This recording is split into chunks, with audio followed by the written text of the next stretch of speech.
Thank you, Chairman Sir, for allowing me to speak on, Speaker Sir, for allowing me to speak on the presidential address.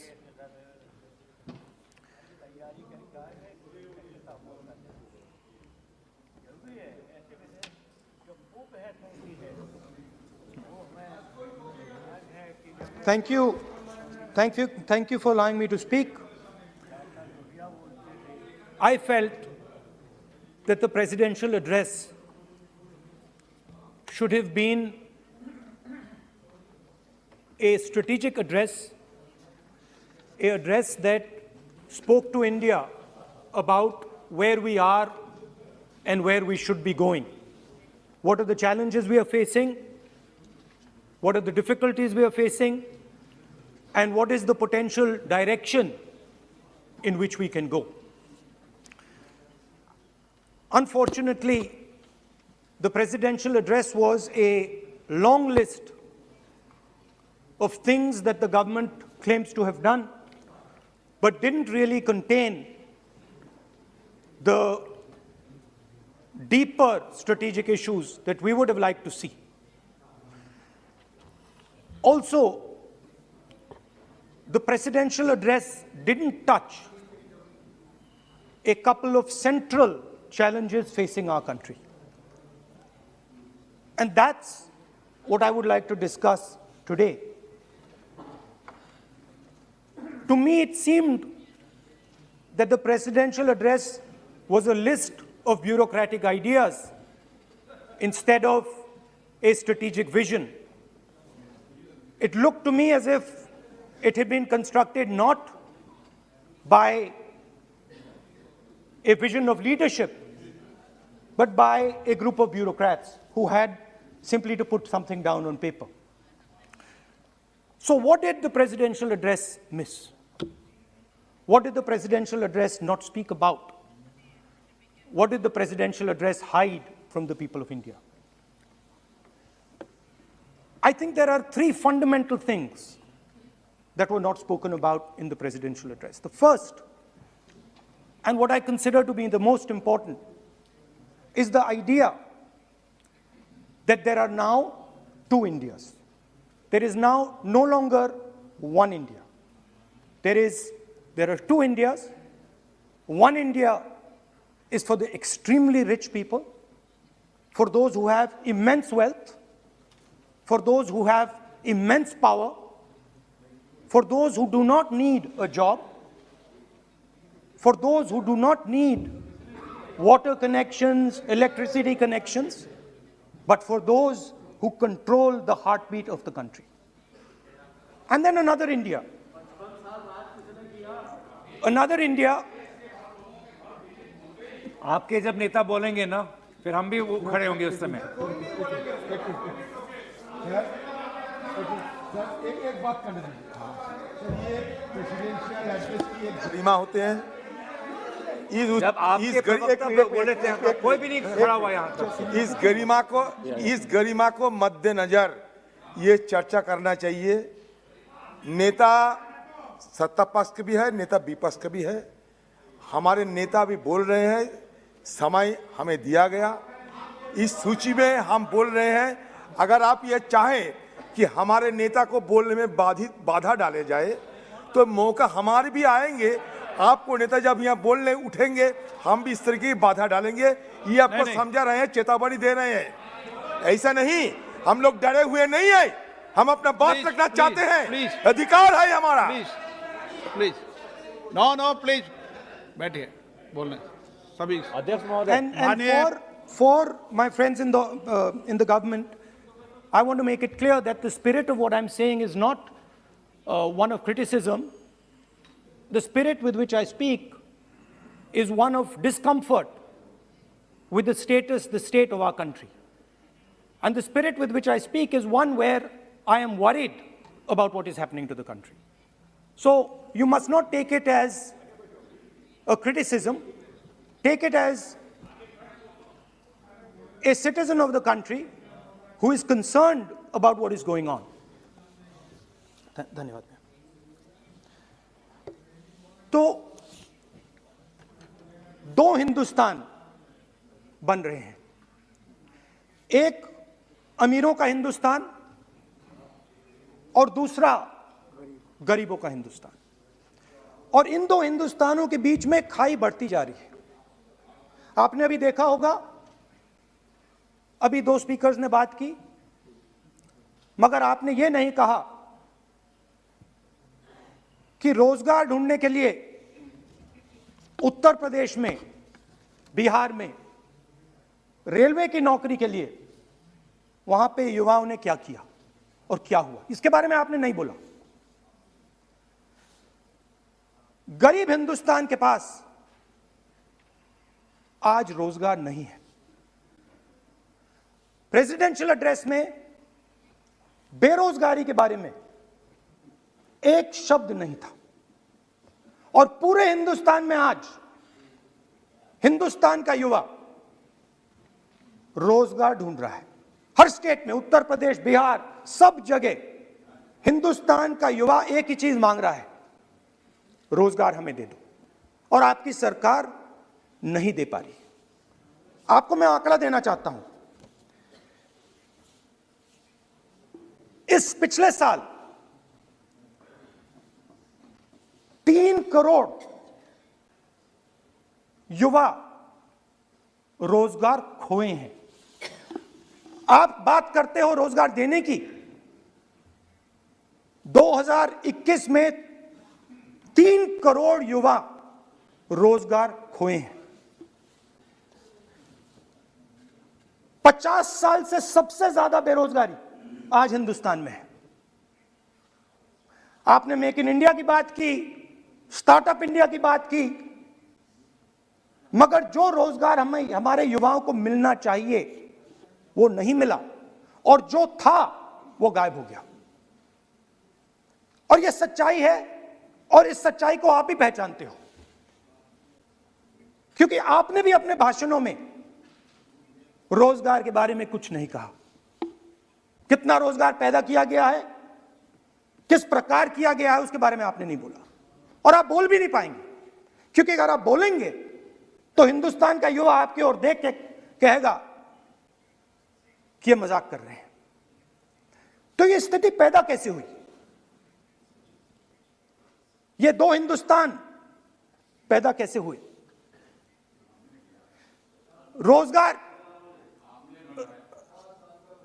रोजगार small और medium industry और जो हमारा informal sector है उधर बनता है। लाखों करोड़ रुपया आपने उनसे छीनकर हिंदुस्तान के सबसे बड़े अरबपतियों को दिलवा दिया। आपने पिछले 7 साल में अनऑर्गेनाइज्ड सेक्टर और स्मॉल और मीडियम इंडस्ट्री पर एक के बाद एक आक्रमण किया है। 7 की कर रहा हूं मैं, 60 की भी करूंगा मैं अपने भाषण में अंत में 60 साल की बात करूंगा आपको खुश करने के लिए। आप ठहर जाइए। मगर असंगठित जो सेक्टर है उस पर आपने आक्रमण किया। कैसे किया? नोटबंदी, गलत जीएसटी और कोरोना के समय जो सपोर्ट उनको देना था आपने नहीं दिया। नतीजा क्या हुआ? नतीजा यह हुआ कि आज 84% हिंदुस्तान के लोगों की आमदनी घटी है और वो तेजी से गरीबी की ओर बढ़ रहे हैं। यूपीए की सरकार ने, आपने पूछा 60 साल की बात आपने कही, यूपीए की सरकार ने 23 करोड़ लोगों को गरीबी से निकाला था 10 साल में। हमारा आंकड़ा नहीं है, हमारा आंकड़ा नहीं है, हमारा आंकड़ा नहीं है। सब जानते आप हंसिए, हमारा आंकड़ा नहीं है, यह सच्चा आंकड़ा है। 27 करोड़ लोगों को हमने गरीबी से निकाला था और 23 करोड़ लोगों को आपने गरीबी में वापस डाल दिया।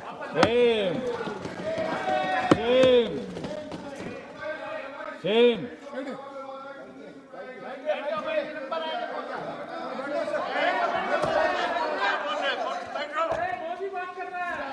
और हो क्या रहा है, फॉर्मल सेक्टर में मोनोपोलीज बन रही हैं।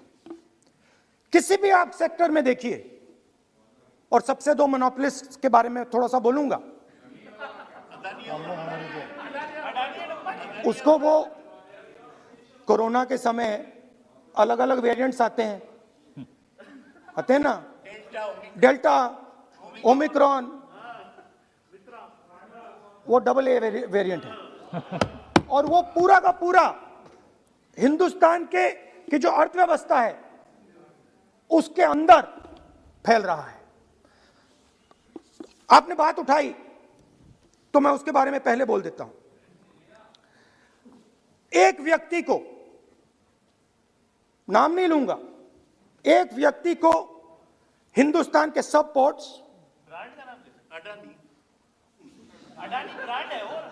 ब्रांड, हिंदुस्तान के सब पोर्ट्स, हिंदुस्तान के सब एयरपोर्ट,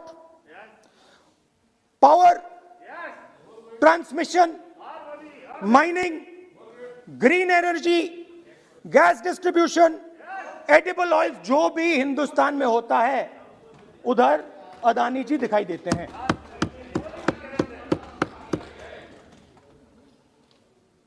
और दूसरी side Ambani ji petrochemicals, telecom, retail, e commerce में मोनोपोलियां। तो पूरा का पूरा धन जो है चुने हुए लोगों के हाथ में जा रहा है। और आपने जो असंगठित सेक्टर को खत्म किया, देखिए अगर आप इनफॉर्मल सेक्टर को खत्म कर देते और मैन्युफैक्चरिंग जॉब्स आप क्रिएट कर देते तो फिर इतनी प्रॉब्लम नहीं आती, फिर दो हिंदुस्तान नहीं बनते। मगर आपने क्या किया, आपने असंगठित सेक्टर को खत्म कर दिया। नोटबंदी, जीएसटी, कोरोना, सारे के सारे जो स्मॉल और मीडियम बिजनेसेस उनको आपने बंद कर दिया। बोलने दीजिए, सारे के सारे जो स्मॉल एंड मीडियम इंडस्ट्री है आपने उसको खत्म कर दिया, नष्ट कर दिया। अगर आप उनकी मदद करते, उनको सपोर्ट देते तो फिर मैन्युफैक्चरिंग सेक्टर तैयार हो सकता था। मगर जो लोग आपका मैन्युफैक्चरिंग सेक्टर बना सकते थे उनको आपने खत्म कर दिया।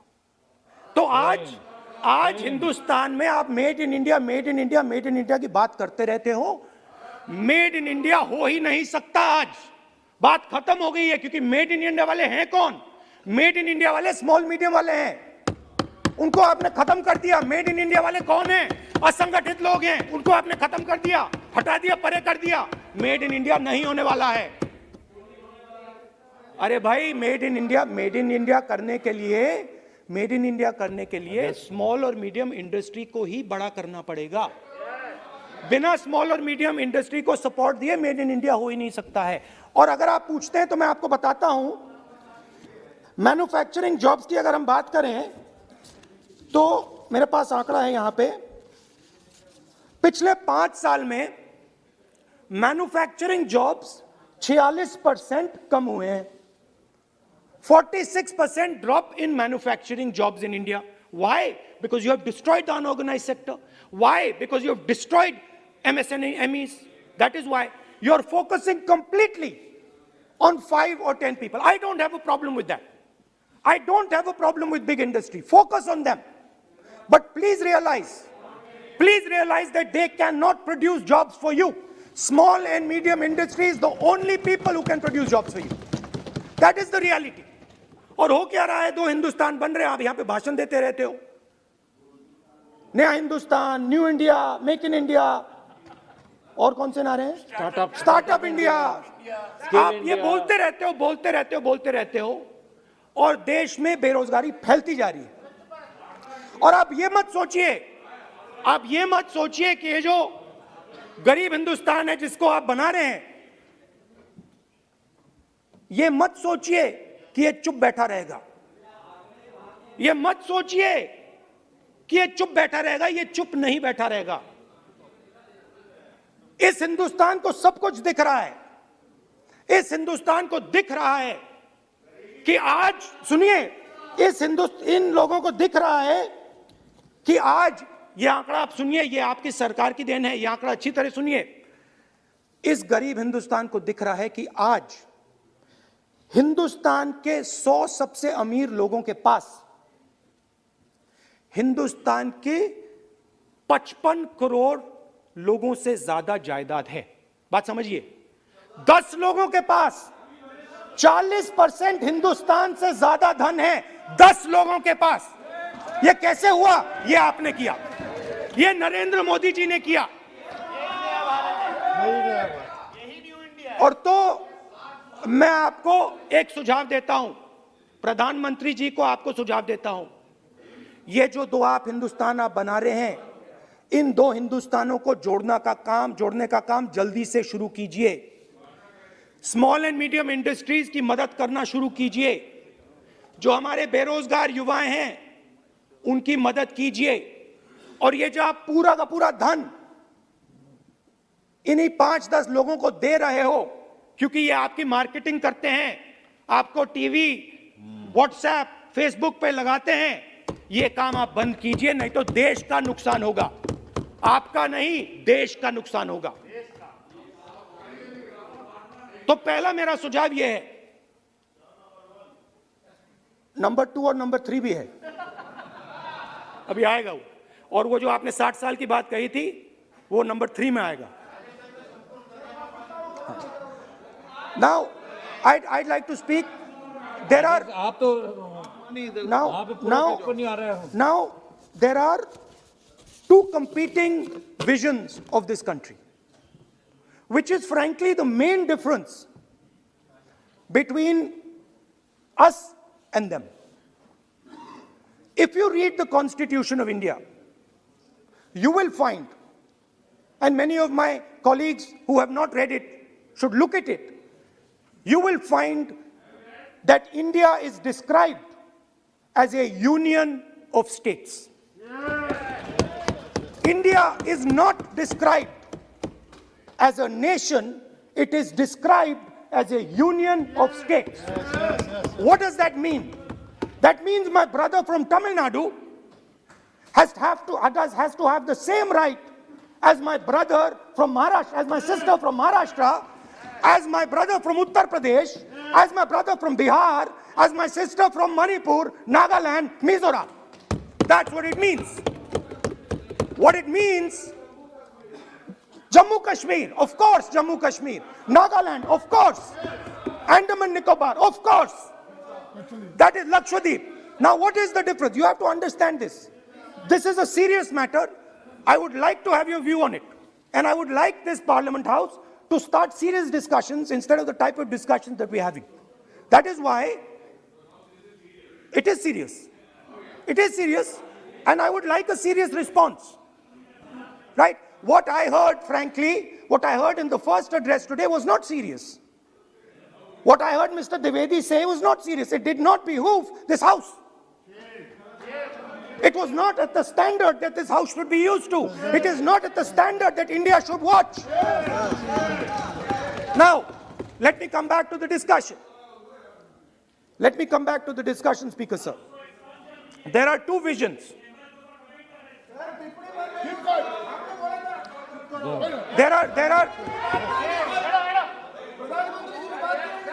There are two visions of this country. One vision that it is a union of states, meaning it is a negotiation, meaning it is a conversation, meaning I go to my brother in Tamil Nadu and I say, what do you want? And he says, this is what I want. And then he asks me, what do you want? And I say, this is what I want. It is a partnership. It is not a kingdom. Remember that. You will never, ever in your entire life rule over the people of Tamil Nadu. It cannot be done. You will never, ever in your life rule over these other people. Please listen to what I'm saying.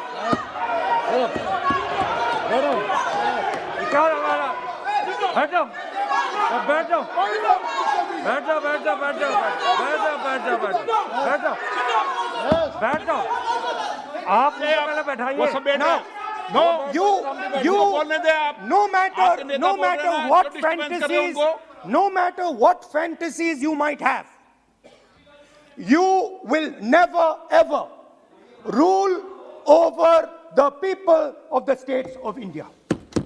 It has never been done in 3,000 years. Never ever.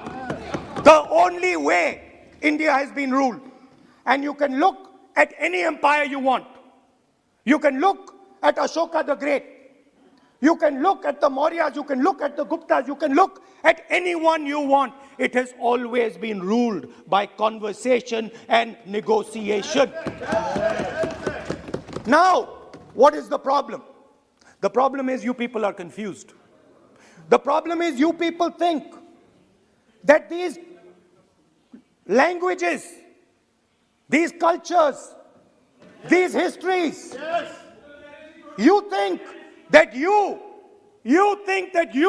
can suppress them. You have no idea of history. You have no idea what you are dealing with. Because the people of Tamil Nadu have inside their heart the idea of Tamil Nadu, the idea of the Tamil language, and then also the idea of India. Do not be confused. The people of Kerala have the idea of, I am telling you the truth.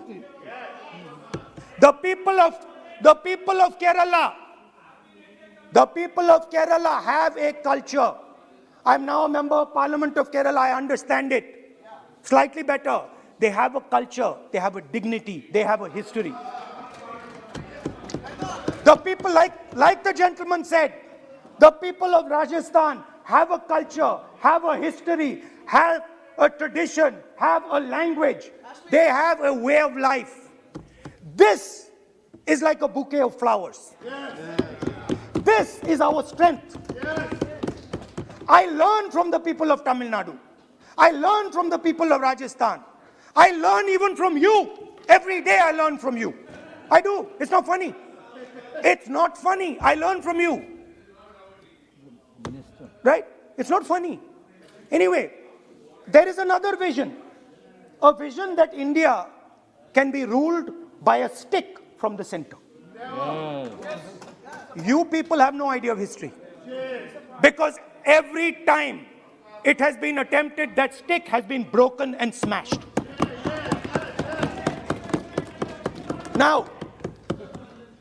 Now what is happening as a result of your flawed vision of the country? Two Indias are of course being created. Two Indias are of course being created. Speaker, sir. अध्यक्ष महोदय,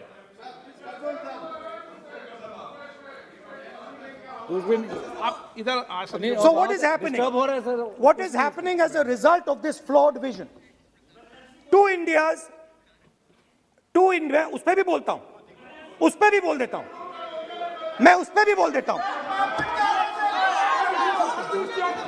मैं emergency में भी बोल देता हूं, कोई problem नहीं है, मैं बोलने से नहीं डरता हूं, आप उनका मैं डरता नहीं मैं बोलने से, आप anyway, so there are two visions. One is a union of states, union of languages, union of cultures, a bouquet of beautiful flowers that can challenge any power in the world. No power in the world has ever been able to challenge this bouquet of flowers. Now, there is another vision, a centralizing vision, the vision of a king. The idea of a king, which the Congress removed in 1947. We smashed that idea of a king. Now that idea of a king has come back. That there is a king, a Shahin Shah, a ruler of rulers, a master of masters. Now what is happening? Now Speaker sir, what is happening? आप बीच में मत बोलिए. Now Speaker. No, सबको. Now Speaker sir, what is happening as a result of this flawed vision? What is happening is that the instruments of the conversation between our states, the instruments of the conversation between our peoples, what we call the institutions of our country, are being attacked and captured by one idea. So, for example, today, the idea of Tamil Nadu is excluded from Indian institutions. They can keep coming to you again and again and again and again and saying, need, and you will say, no, get out of here. Right? They do not have a voice in your framework. The farmers of Punjab can stand up and say, we do not agree with these 3 laws. They do not have a voice in your framework. Only the king has the voice. The farmers can sit for 1 year. They can sit for 1 year outside in Corona. They can die, doesn't matter. The king does not agree. You do not listen to anybody. And even all of you, my dear brothers and sisters in the BJP, I saw my Dalit colleague speak today, Paswanji. I saw him. Yes. He knows the history of the Dalits. He knows who has oppressed the Dalits for 3,000 years. And he is speaking with a hesitancy. He is speaking without. I am proud of him. I am proud of this gentleman. He has spoken to me what is in his heart. I am proud of this man. But he is in the wrong party. Don't worry, घबराइए मत.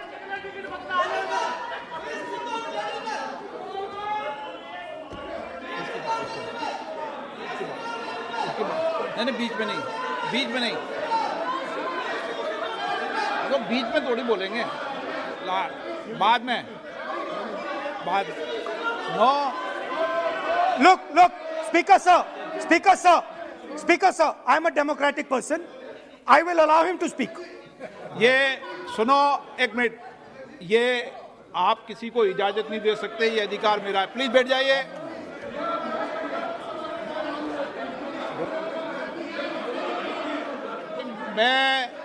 आप वो इजाजत दे सकते हैं क्या आसन को? वो इजाजत देने का अधिकार नहीं है. ये अधिकार आसन का है. किसको इजाजत देनी है, किसको नहीं इजाजत देनी. माननीय राहुल गांधी, प्लीज बैठ जाइए. मैं दूंगा आपको मौका. मैं आपको मौका दूंगा. So, Speaker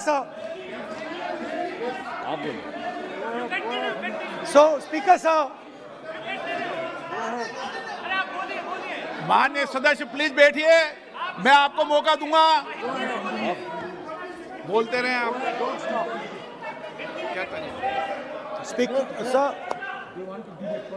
Speaker sir. So this confused ideology, this confused understanding of the nation of India is playing havoc with this country. And I'll give you examples. The judiciary, the election commission, Pegasus. These are all instruments of destroying the voice of the Union of States. When you apply Pegasus on an Indian politician, when the Prime Minister personally goes to Israel and authorizes the use of Pegasus in India, he is attacking the people of Tamil Nadu. He is attacking the people of Assam. He is attacking the people of Kerala. He is attacking the people of Bengal. एक minute, point of order, 52-1. 352-1.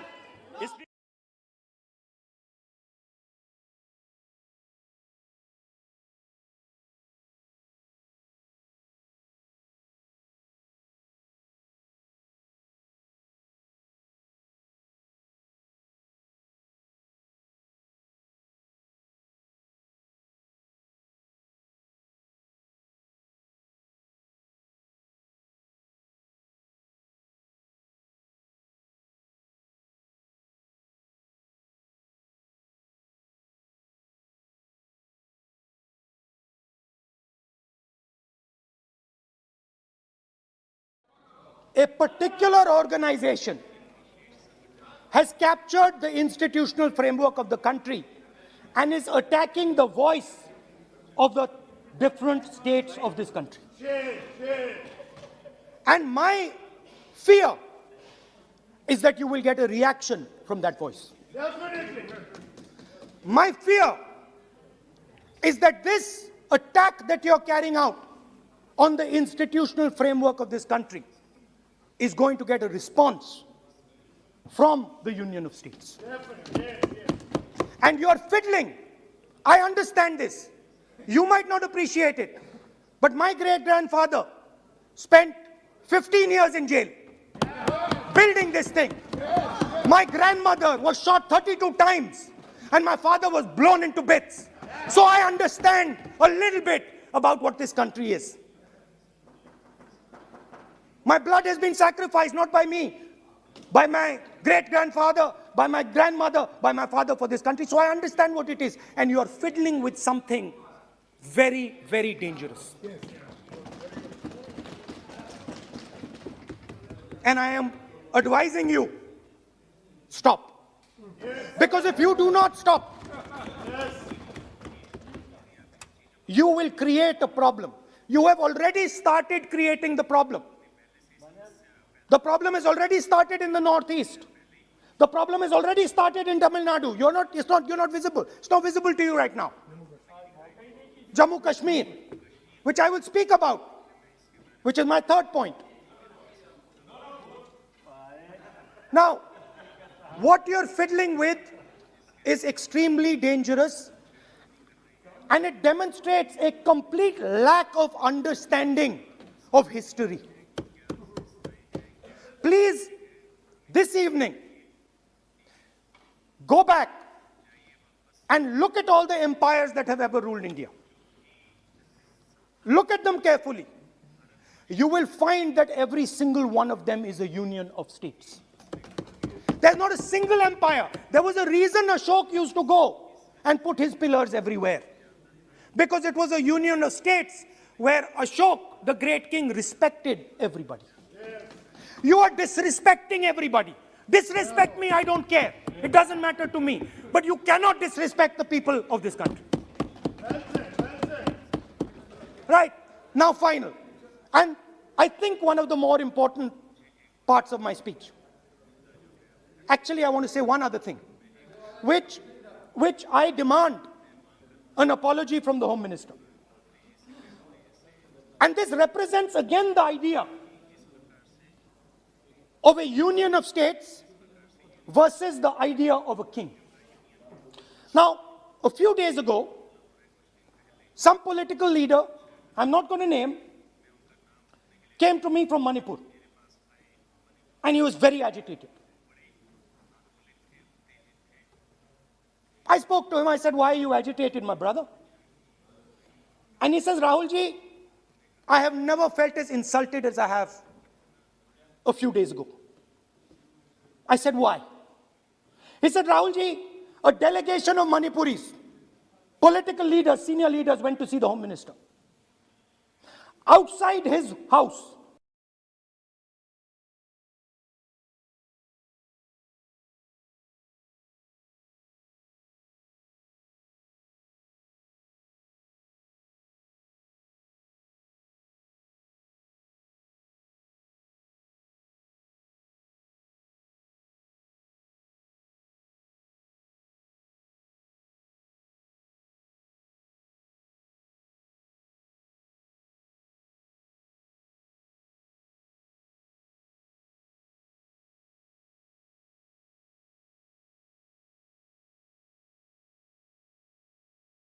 leaders, senior leaders went to see the Home Minister. Outside his house,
Speaker, sir. ये भारत के धर्म के ऊपर attack कर रहे हैं, भारत की धार्मिक परंपराओं पे अटैक कर रहे हैं, और ये हम सबकी धार्मिक परंपराओं के ऊपर आघात है। हमारे घर में भी यही है परिस्थिति। Speaker, sir. Speaker, sir. It reflects a mentality. It reflects a sense that I am bigger than you. You are nobody, I am everybody. That is why I will wear my shoes and you will not. Anyway, going back to the main point. Now, and the final most important point. My understanding is that the RSS and the BJP is playing with the foundations of our country. And they are weakening the foundations of our country. They are weakening the links between our people. They are weakening the links between our languages. Now, they have further weakened the country. They have further weakened the country by ensuring that not a single Indian youngster can get a job.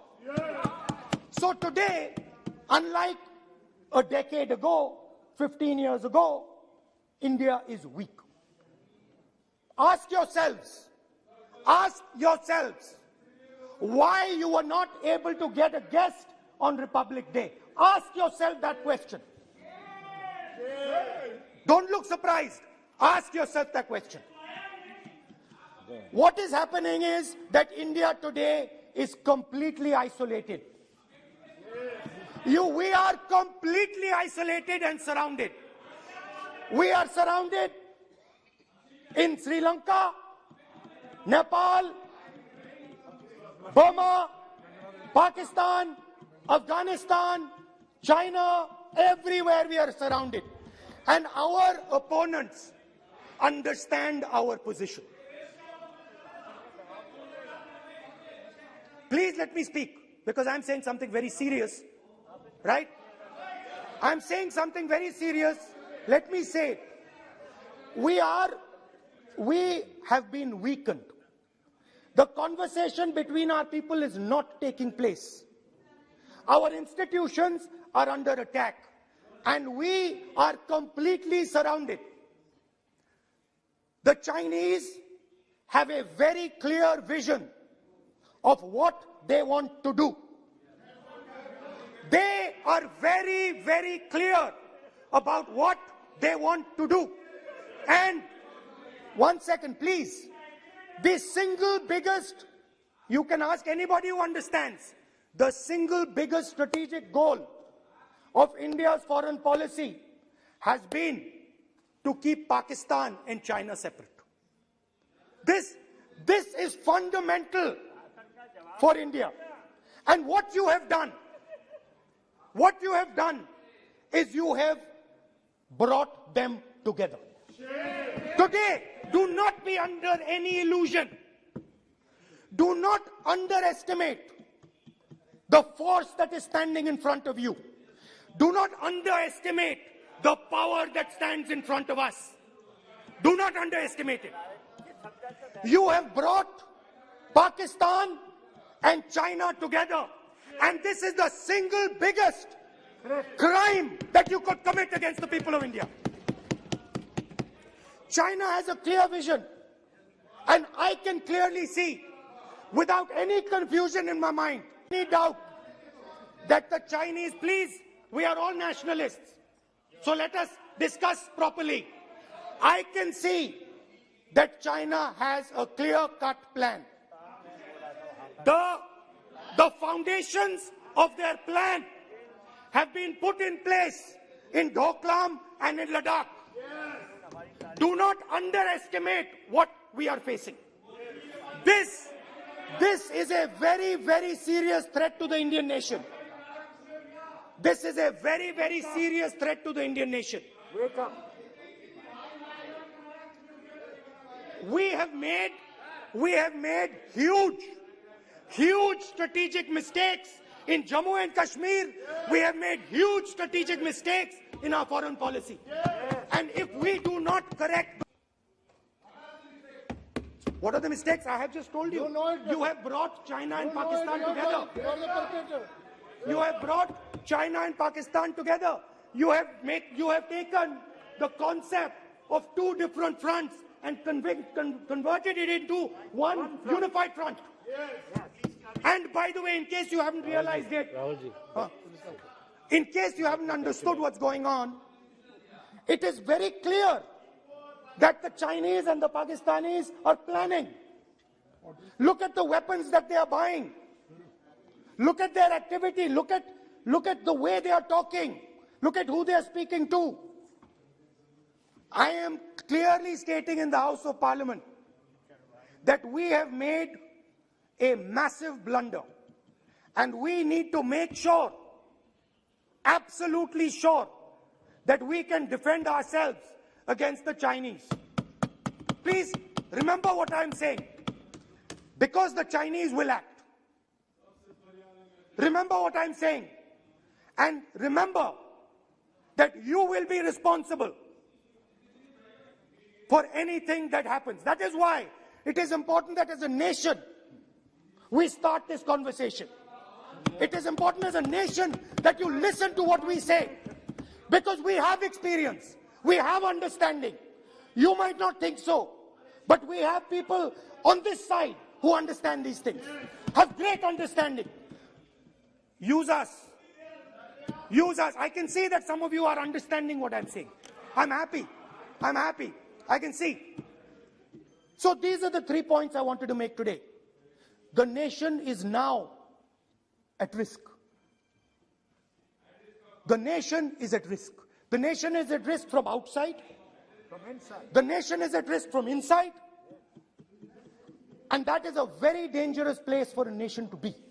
And I don't like it. I am very uncomfortable with my nation, with my beloved country standing where it is standing.